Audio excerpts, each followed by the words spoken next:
You know who else knows me now? California Highway Patrol. Yeah, not the way you want to end your vacation, by the way.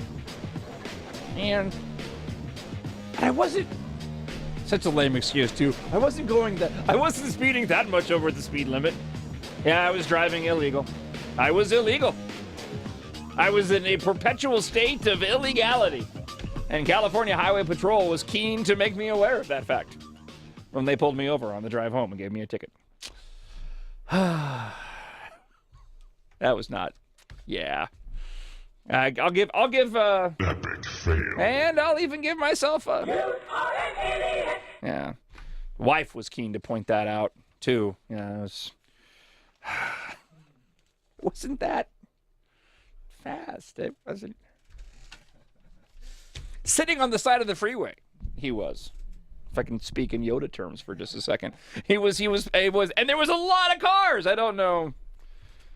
Yeah, I paid the price. Not looking forward to getting that little bill in the mail. That's not going to be fun. It was funny, yesterday I was talking to Melinda, and God, I mentioned, I was giving her a hard time about something about our vacation and our trip to California.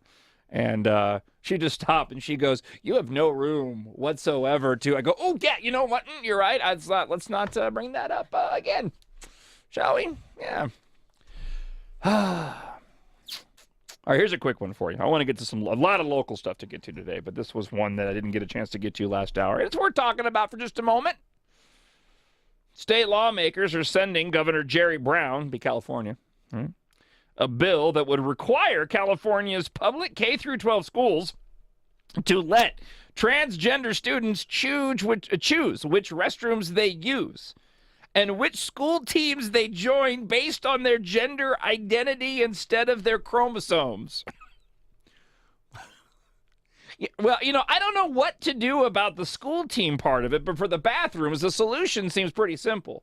You know how when you go use an outhouse and you have that sliding thing that goes open and close?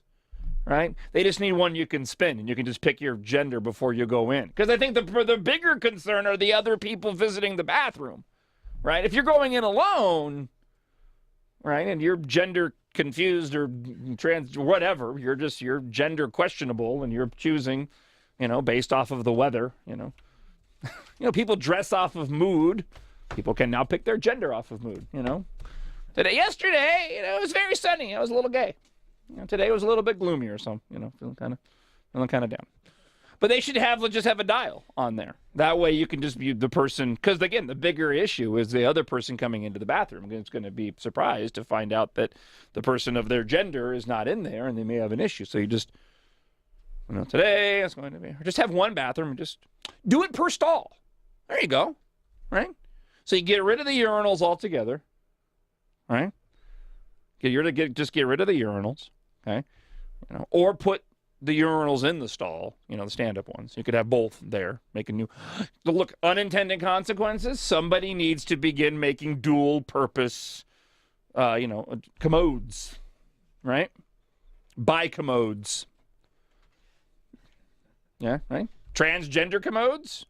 Do people even use the word commode anymore? Apart from me right now? Then you can you have your options. You can sit down, you could have a stand-up one, and then you could have a little dial, I can pick.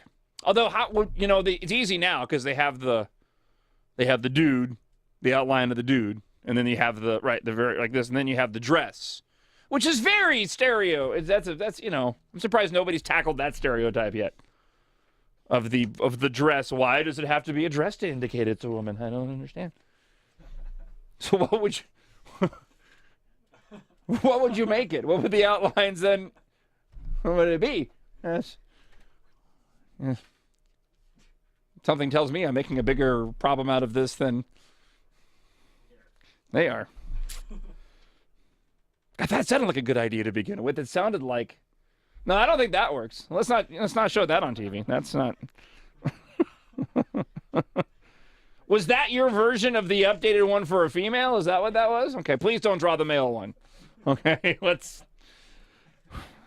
TV producer Bob just did a little cartoon stick figure caricature, and it was a little bit offensive. Not as offensive as that Boeing 777 joke that I told producer Tristan when I walked in this morning, but you easily offended, Bob? No? Okay, I'll share that with you when we go to next break. Surprised nobody's done it yet. It's such the obvious joke. Oh, you think you know. You're probably right. I'm a simpleton. While some school districts around the country have implemented similar policies, the bill's author says AB 1266 would mark the first time the state has mandated such treatment in statute. The bill would give youth the rights to, and I do that thing with my fingers, to maybe I shouldn't use that phrase with this topic. Anyway, would to participate in sex-segregated programs, activities, and facilities based on their self-perception, regardless of their birth gender. It sparked an impassioned debate on the Senate floor. Well, yeah, because they were all confused. What are you talking about?